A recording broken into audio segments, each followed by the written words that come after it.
नमस्कार दोस्तों, इतिहास गवाह है मैं आपका स्वागत है।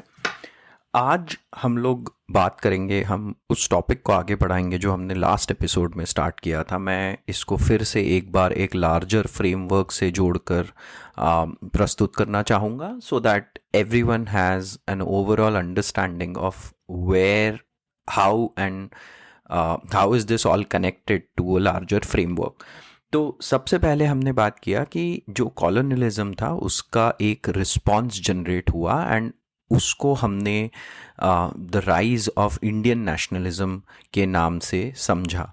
और उसके लिए हमने कहा कि एक प्रोटो नेशनलिस्टिक मूवमेंट भी स्टार्ट हुए थे, जहाँ पर हमने कुछ फार्मर मूवमेंट और ट्राइबल मूवमेंट देखे।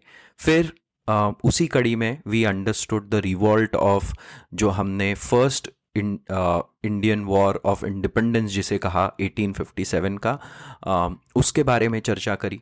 और अब हम आ गए हैं the rise of Indian national movement, और इसमें हमने इसका एक जो पार्ट है वो है आपका समाज एवं धर्म सुधार आंदोलन। इसमें हम समाज पहले इसलिए कहते हैं क्योंकि इसका मुख्य उद्देश्य समाज सुधार था।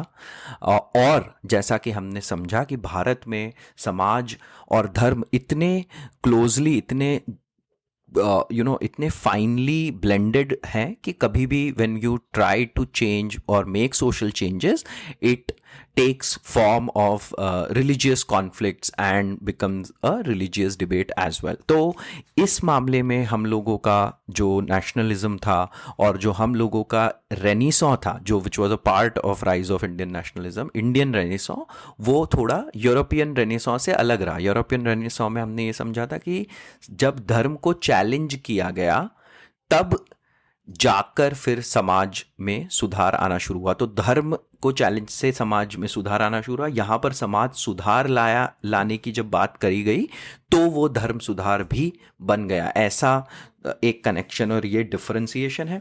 अब लास्ट एपिसोड में फिर हमने समझा कि जो समाज और धर्म सुधार आंदोलन है उसके क्या कैरेक्टरिस्टिक्स थे, उसमें क्या उसके डेवलपमेंट्स थे, क्या उसके स्ट्रेंथ्स थे और उसमें कहाँ लिमिटेशंस थे। तो इस बात को हमने एक ओवरऑल समझा। अब आज इस एपिसोड में हम थोड़ा डीप डाइव करेंगे विद इन ईच सब पार्ट्स ऑफ समाज और धर्म सुधार आंदोलन। तो क्या है वो सब पार्ट्स? तो जैसे एक हिंदू रिफॉर्मेशन मूवमेंट चालू होगा, एक मुस्लिम रिफॉर्मेशन मूवमेंट होगा, एक विमेन इमानिसिपेशन और विमेन अपलिफ्टमेंट को लेकर भी एक ऑलमोस्ट एक ऐसी चेतना जागृत होगी, और हम देखेंगे ऐसा क्यों होगा। और आगे चल के कास्ट रिफॉर्मेशन पे भी बातें होने लगेंगी as a part of this same समाज और धर्म सुधार आंदोलन। तो ये लार्जर आंदोलन है, और ये ऐसा राजा राम मोहन रॉय से शुरू होकर एक पूरा century, and even I feel as, जैसे मैंने बार बार कहा है, ये अभी भी चल रहा है। अभी भी हम लोग धार्मिक कुरीतियों को, सामाजिक कुरीतियों को हाईलाइट कर करके as a society, as a nation हटाने की कोशिश लगातार कर रहे हैं। तो ये हमको लगातार समझना चाहिए कि ये जो राइज ऑफ इंडियन नेशनलिज्म या समाज और धर्म सुधार जो शुरू हुआ as a part of it, वो तब शुरू हुआ था और अभी भी जारी है ना, अभी भी ये चल रहा है। तो हमको ये समझना बहुत ज़रूरी है। करीब 200 साल हो गए हैं अभी इसको होते होते, और ये लगातार चलते ही रहेगा। ये कंटिन्यूअस प्रोसेस है। ऐसा नहीं था कि 1820 को अचानक से एक स्विच ऑन हो गया। ये और भी पहले से भी कुछ ना कुछ छोटी मोटी चीज़ें चल रही होंगी, बट मेजर जो प्रोग्रेस हमने देखी है वो उस समय से देखी है, तो उसी समय से हम उसको कवर कर रहे हैं।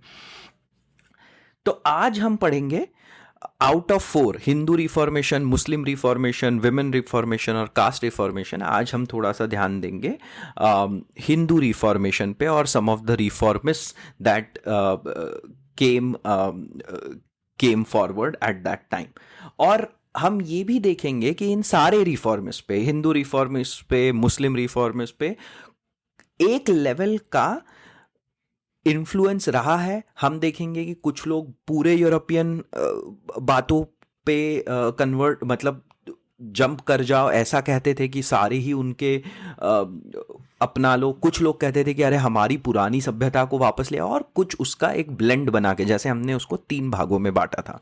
सो वो भी हम देखेंगे। दूसरा हम देखेंगे कि इन रिफॉर्म मूवमेंट्स में भी कुछ इन्फ्लुएंस वर्सेस रिएक्शन वाला एलिमेंट दिखेगा। रिएक्शन मतलब कि रिएक्शन टू यूरोपियन कल्चर, की उसको पुशबैक है कि अपना ही पूरा का पूरा कल्चर लेगा, that is more reactive. Influential is कि आपने उनका कुछ ले लिया, अपना कुछ लिया और उसको कुछ ब्लेंड करके बताया, तो वो भी हम देखेंगे। And we will also see that all of these reformists will act as a bridge between the European and Indian culture in a big way.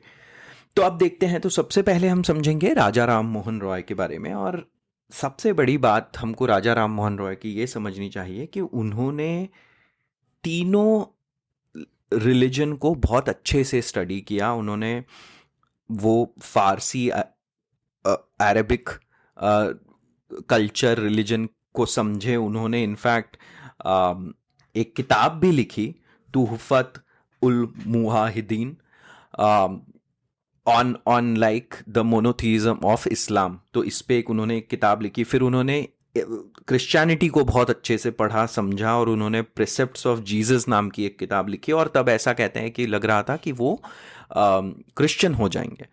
And then he also later on wrote a book, Vedant Granth, and ultimately, that is what he decided to move forward the blend of Vedic philosophy with some influence of European culture. तो ये उन्होंने जो शुरू किया, यहाँ से राजा राम मोहन रॉय ने सती प्रथा के विरोध में, उस समय विलियम बेंटिक गवर्नर हुआ करते, सती प्रथा, विधवा पुनर्विवाह, बाल विवाह, इन सब की तरफ बहुत इन इश्यूज़ को उठाया। फिर धर्म सुधार के लिए उन्होंने 1828 में ब्रह्म समाज की स्थापना की और एकेश्वरवाद की बात कही। He also understood the role of education in the societal change, in the upliftment, and therefore started in 1817 Hindu College, and then 1825 में वेदांत कॉलेज की स्थापना करी। इन्हें मॉडर्न प्रेस का जनक भी कहा जाता है, father of modern press in India, because he started a newspaper called Mirat ul Akhbar, है ना। तो अगर आप देखेंगे तो इन्होंने बहुत चेतना जागृत करने की कोशिश करी समाज में, और इन्होंने एक्चुअली जो early idea of drain of wealth था उस पे भी इन्होंने काफ़ी कुछ एक्सपोजिशन किए और बताया कि यहाँ पर ये ड्रेन ऑफ वेल्थ हो रहा है। बट इन्होंने उसका सोल्यूशन, जैसे हमने दादा भाई नौरोजी के केस में देखा था, कि उसका सोल्यूशन इन्होंने जो बताया वो ये था कि अंग्रेज़ यहीं इंडिया आकर ही बस जाए ना, वहाँ इतना दूर क्यों ले जा रहे हैं, यहाँ इंडिया आकर ही बस जाए। तो इनका भी सोल्यूशन ऐसा ही था जिसका बहुत एक यूरोपियन झुकाव था, है ना। दूसरी बात ये थी कि सुधारवादी होने के मतलब सुधारक होने के बावजूद, रिफॉर्मिस्ट होने के बावजूद, ही वॉज वेरी परंपरावादी, मतलब जो ब्राह्मण उपनयन संस्कार उन सब में बिलीफ होना। तो ये अभी भी बहुत ज़्यादा आप देखेंगे, ये जनरली आप देखेंगे कि कास्ट के बंधनों से अभी भी मुक्त नहीं हो पाएंगे इस समय के रिफॉर्मिस्ट। तो ये एक जनरल ट्रेंड रहेगा और वो राजा राम मोहन रॉय के साथ भी फॉलो हुआ। But definitely lot of contribution, lot of work towards creating awareness. फिर इसी डायरेक्शन में हम देखेंगे young Bengal movement, which was headed और pioneered by Henry Vivian Derozio, जो उस टाइम हिंदू कॉलेज के डीन हुआ करते थे। और he was totally inspired by European ideals of secularism, rationalism, humanism। और ये थोड़ा क्या हुआ ना कि बहुत ज़्यादा रैडिकल हो गया। देखिए, किसी भी मूवमेंट का सक्सेस उस समय की सोसाइटी कैसी है उस पर भी बहुत डिपेंड करता है, right. So sometimes society is not ready for some radical ideas, तो सोसाइटी उस पर बहुत पुशबैक करती है, और इनका भी कुछ ऐसा ही हुआ। Young Bengal movement therefore is like called also like storm in the teacup in of this time, क्योंकि इन्होंने बहुत ज़्यादा इसको मॉडर्न करने की कोशिश करी। जैसे ऐसा कहते हैं कि देवी काली को इन्होंने मिस काली के संबोधन से एड्रेस करना शुरू करा, which kind of enraged the society because it is such a powerful deity in that region, right? So ये बहुत ज़्यादा रेडिकल डायरेक्शन में चले गए, and I feel like it did not sustain for long. Then इसी समय पे फिर हम देखते हैं बंकिम चंद्र चटर्जी, जिनका एक हमको बहुत जनरल नॉलेज के क्वेश्चन में एटलीस्ट स्कूल में याद कराया जाता था, जिन्होंने आनंद मठ की रचना करी थी। और Anand Math is based on the famine of 1770, और उन्होंने आनंद मठ में ही talks about this whole group of Hindu monks जो एक सन्यासी ब्रदरहुड फॉर्म करते हैं, and this kind of depicts the kind of anger and retaliation that was felt across the country in many ways because of British and colonial oppression. And I feel like इस रचना के through जो एक Bengali nationalism का rise है उसको उन्होंने depict करने की कोशिश करी है थ्रू आनंद मठ। एंड इन्होंने भी दोनों ही भारतीय संस्कृति की श्रेष्ठता पर भी विश्वास दिखाई, but at the same time European technology और एडवांसमेंट की भी सराहना और प्रशंसा करी। And moreover I feel these early reformist वो belong to the elite class, तो कहते हैं ना कि they did not rock the boat too much. तो कहते हैं, फिर वही कहते हैं कि बंकिम चंद्र चटर्जी ने भी कास्ट अरेंजमेंट पे उस पर कोई अटैक्स नहीं किए, ये उनके एक अगेंस्ट में थोड़ा लिमिटेशन में गिना जा सकता है। इसके बाद हम आते हैं रामकृष्ण परमहंस में, और सही कह रहा हूं कि उस जमाने में जो एक सही में रैडिकल रिफॉर्म विचारधारा with a lot of consideration for the society जो जिन्होंने इमेजिन किया और सोचा, वो उनमें से रामकृष्ण परमहंस डेफिनेटली एक बहुत ही इन्फ्लुएंशियल और एक महान पर्सनालिटी रहे, क्योंकि इन्होंने धर्म और जाति दोनों पर प्रहार करा। न सिर्फ धर्म और जाति पर प्रहार करा, पर इन्होंने आडंबरों पर भी, जो हमारे हिंदू कर्मकांड शुरू जो होते हैं उस पे भी बहुत कड़े प्रहार करे। इन्होंने सभी धर्म को समझा, है ना, और घोषित किया कि मानव सेवा ही ईश्वर सेवा है। ये बहुत इंपॉर्टेंट है कि every religion ultimately has the same essence, and he also took a lot of learning by looking at Christian missionaries. देखिए, बहुत इसको कहते हैं कि ये रिएक्टिव नहीं था, ये इसने इन्फ्लुएंस को लिया। तो ऐसा नहीं समझा कि क्रिश्चियन मिशनरी सिर्फ बुरा काम कर रहे हैं तो हम बस उसको हटाने की या उसके एकदम अपोज में चले जाए, बट उससे इंस्पिरेशन भी ड्रॉ करी कि, और उस इंस्पिरेशन को ड्रॉ करके ही आगे चल के स्वामी विवेकानंद ने रामकृष्ण मिशन की स्थापना करी। और ये मतलब ये पुनरुत्थानवादी जिसे कहते हैं नहीं थे कि हमको पुराने कल्चर को पूरी तरह लाकर स्थापित करना है, बल्कि इन्होंने कहानियों, फोक टेल्स और अलग अलग मतलब थ्रू स्टोरीज इन्होंने कॉमन मैन तक वेदों को फैलाने का, वेदों की फिलॉसफी, वेदांत फिलॉसफी, नॉट वेदों की, वेदांत फिलॉसफी को फैलाने का एक बहुत बड़ा काम करा। And he urged people to get out of narrow mindedness, और जो वो वसुधैव कुटुंबकम वाली जो एक अवधारणा है, जो एक आइडिया है, उसको इन्होंने एम्फेसाइज करने की कोशिश करी। अंत में अपने जीवन towards the end of his life इन्होंने कंप्लीटली कहते हैं मंदिर जाना भी छोड़ दिया था, क्योंकि ये सगुण से निर्गुण की तरफ इनका विश्वास झुकाव बहुत बढ़ गया। और इन्हीं के शिष्य, जैसा हम जानते हैं, आगे चलकर स्वामी विवेकानंद हुए। और विवेकानंद ने तो डेफिनेटली न सिर्फ इनकी फिलॉसफी को आगे बढ़ाया, बट उसका परचम पूर्ण विश्व में फैलाया। He gave this idea of दरिद्र नारायण, है ना, कि भूखे और जो पीड़ित हैं उनके चेहरे पर ब्रह्म को देखना, ब्रह्म को उनके थ्रू समझना। व्यवहारिक वेदांतवादी इन्हें इन्हें कहते हैं, है ना, कि इन्होंने वेदांत को एक कॉमन मैन की डेफिनेशन से जोड़ा, पीड़ितों से जोड़ा, और जो एलीट थे उनसे आग्रह किया कि हम पीड़ितों और जो डाउन ट्रोडन है उनके लिए काम करें। दूसरी बात, वेदांत के थ्रू इन्होंने यूनिटी ऑफ इंडिया की बात कही, और ये बहुत बड़ी बात थी क्योंकि फिर उसी समय जाति विभाजन को अस्वीकृति, छुआछूत पर बहुत अटैक किया। तो इस मामले में कहते हैं ना कि बहुत ही शानदार, मतलब बहुत आगे सोच वाले दोनों ही, रामकृष्ण परमहंस और उनके शिष्य स्वामी विवेकानंद बहुत आगे की सोचने वाले थे कि जात पात पे अटैक तो किया ही किया, और इस्लाम की प्रशंसा भी करी उन्होंने। ऐसी एक he gave the imagination of Muslim mind, Islamic mind in Hindu body. उन्होंने ऐसा, उनका मैं कोट एक पढ़ के सुनाता हूँ आपको। If the Hindus and Mohammedans can become true to their respective ideals and cease to be hypocrites, if they can once learn the lesson of mutual tolerance, then only will India be really free। आप सोच रहे हैं कि इन्होंने कितने पहले ऐसी इतनी आगे की बात कही, और इसलिए मुझे लगता है कि इस समय के अनुसार स्वामी विवेकानंद और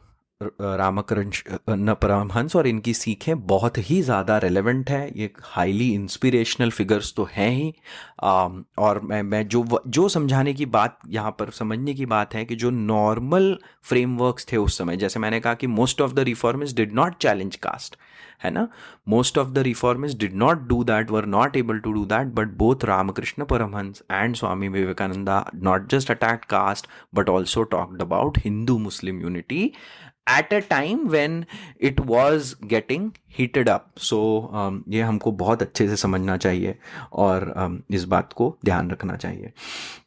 फिर अब हम आते हैं, जो मैंने कहा कि एक इन्फ्लुएंस वर्सेस रिएक्शन वाला सिचुएशन। तो इन्फ्लुएंस वाले केस में हमने बात करी जो young Bengal movement, Raja Ram Mohan Roy, Bankim Chandra Chatterjee, Ramakrishna Paramhans and Swami Vivekananda. अब हम आते हैं रिएक्टिव साइड वाले पे, जिसमें दयानंद सरस्वती और आर्य समाज एक बहुत ज़्यादा महत्वपूर्ण प्रतिक्रिया से जो उत्पन्न होता है उस वाले एक ऑर्गेनाइजेशन और रिफॉर्म मूवमेंट की हम बात करेंगे। और इसका थोड़ा सा एक इंस्पिरेशन वहाँ से भी आया है कि James Mill and the whole idea of racial pride, जो नस्लवाद था कि यूरोपियंस सुपीरियर हैं और अब हम इंडियन को सिखाएंगे कि क्या एटिकेट्स हैं, कैसे रहा जाता है, ये वो, तो ये उसके रिएक्शन में आया। तो इसलिए and then of course like 1813 के चार्टर में जैसे हमने समझा कि Christian missionaries were allowed to work for spreading the religion and conversion हुए, और उसका ये रिएक्शन आया एंड इन 1875 आर्य समाज की स्थापना हुई, और नॉर्थ और north west parts of India में इसका बहुत ज़्यादा इन्फ्लुएंस रहा, ये बहुत ज़्यादा लोकप्रिय बना। And Dayanand Saraswati was influenced by rationalism and humanism. ये आपको दूसरे रिफॉर्मिस्ट जैसे रामकृष्ण परमहंस भी ह्यूमनिज्म और धर्म को जोड़ने की कोशिश की थी और किया था, है ना, और सेम चीज़ हमको दयानंद सरस्वती में भी दिखेगी कि इसको ह्यूमनिज्म से जोड़ने की कोशिश करी। And also he was influenced by the fact that Abrahamic religion were people of book. तो उन्होंने हमारी हिंदू रिलीजन की वेदांत को बुक, वेदास को हमारे हिंदू रिलीजन को का बुक घोषित करने की कोशिश करी, है ना, कि हिंदू समाज को वेदांत में रूट करने की कोशिश करी, is how I will put it. And he was completely oppose to Purana, धार्मिक कर्मकांडों से जो भरी हुई चीज़ें होती है। और इसलिए आप देखेंगे कि जो आज भी एक बहुत फॉरवर्ड थिंकिंग मैरिज प्रोसीजर होता है वो आर्य समाजी प्रोसीजर कहलाता है ना, जिसमें बहुत ज़्यादा ध्यान रखा जाता है दोनों ही साइड का, और कहते हैं कि वो लेस ऑपरेसिव इन नेचर है कंपेयर टू जो हमारा सनातन धार्मिक प्रोसीजर होता है उसके। तो ये सब चीज़ें उन्होंने उस समय ही कह दी थी, तो अभी भी इसके बहुत सारे इन्फ्लुएंस आपको दिखेंगे। यहाँ पर एक चीज़ जो ये समझनी है हमें कि दयानंद सरस्वती का थोड़ा सा एक जो गड़बड़ ये हुआ कि देखिए, रैशनलिज्म का कहना का मतलब ये होता है कि you have to question everything, है ना। और इन्होंने वेदास को वेदांत की जो फिलॉसफी है उसको इनफॉलिएबल घोषित कर दिया कि अरे भाई ये क्वेश्चन ही नहीं कर सकते। और वहाँ पर थोड़ा सा एक ये कॉन्ट्राडिक्शन है कि what kind of rationalist will not question और विल कंसिडर पूरा एक ही चीज़ से अलाइंड होकर। तो ये थोड़ा सा यहाँ पर एक गड़बड़ हो गया कि अगर आप रैशनलिस्ट हैं तो आप क्वेश्चन कैसे नहीं कर सकते वेदों को भी, है ना। आप यू विल क्वेश्चन एवरीथिंग। फिर इन्होंने भी, इनका एक जो बड़ा कंट्रीब्यूशन यही रहा कि सती प्रथा, विधवा पुनर्विवाह, पुरोहितवाद, मूर्ति पूजा, इसकी बहुत ही कड़ी आलोचना करी इन्होंने, दयानंद सरस्वती ने। और ये बहुत अच्छा उस समय के हिसाब से फिर से एक बहुत अच्छा कंट्रीब्यूशन रहा। एजुकेशन में इनका बहुत बड़ा योगदान रहा, like for example Dayanand Anglo Vedic schools की स्थापना, कॉलेजेस की स्थापना, and a lot of his followers like Lala Hansraj, Lala Lajpat Rai worked in this the education arm of Arya Samaj, you know, and started schools and colleges. Took very special interest in the matters of women empowerment and education, like again जैसे मैंने कहा सती प्रथा और विधवा पुनर्विवाह पे कड़े प्रहार करे इन्होंने। एंड इसका एक जैसे बोलते हैं ना ऑफशूट था, और जो कि बहुत इन्फ्लुएंशियल और बहुत डिसाइसिव ऑफशूट बन गया आगे चल के, जो था शुद्धि आंदोलन,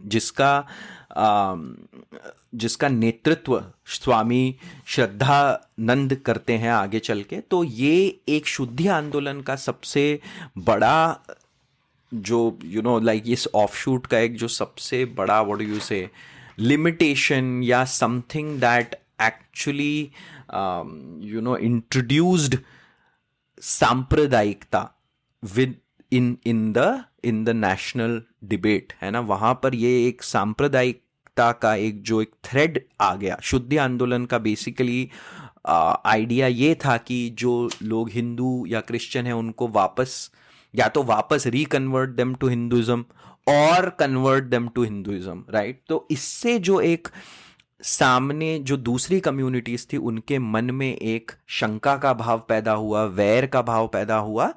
और इसलिए कहते हैं कि एक ये जो रिएक्टिव एलिमेंट था यहां से the idea of communalism, and this will happen both sides, ऐसा नहीं है कि सिर्फ एक ही साइड पे हुआ, ये दोनों तरफ से होगा। और हम अगले एपिसोड में देखेंगे कि किस तरीके से मुस्लिम रिफॉर्म मूवमेंट से भी वो कम्युनलिज्म का एक थ्रेड जन्म लेगा, reactionary elements of Hindu reform movement से भी वो कम्युनलिज्म का थ्रेड जन्म लेगा। और वो जैसे जैसे हम नेशनल मूवमेंट में आगे बढ़ते जाएंगे वो एक थ्रेड पहले तो बहुत गहरा होगा और बाद में जाकर हमारे डिवीजन का कारण भी बनेगा। तो ये समझना हमको थोड़ा ज़रूरी है कि this was one of the key offshoots of Arya Samaj and the movement by Dayanand Saraswati. आज का एपिसोड हम यहीं समाप्त करते हैं। बड़ा अच्छा लगा to talk about some of these reform movements and the influences. अगले एपिसोड में हम मुस्लिम रिफॉर्म मूवमेंट और वुमेन एम्पावरमेंट एंड अगर समय रहा तो जो कास्ट मूवमेंट, कास्ट के अगेंस्ट मूवमेंट जो शुरू हुए उन पे हम थोड़ा बात करेंगे। सुनने के लिए बहुत बहुत धन्यवाद। Until next time, thank you.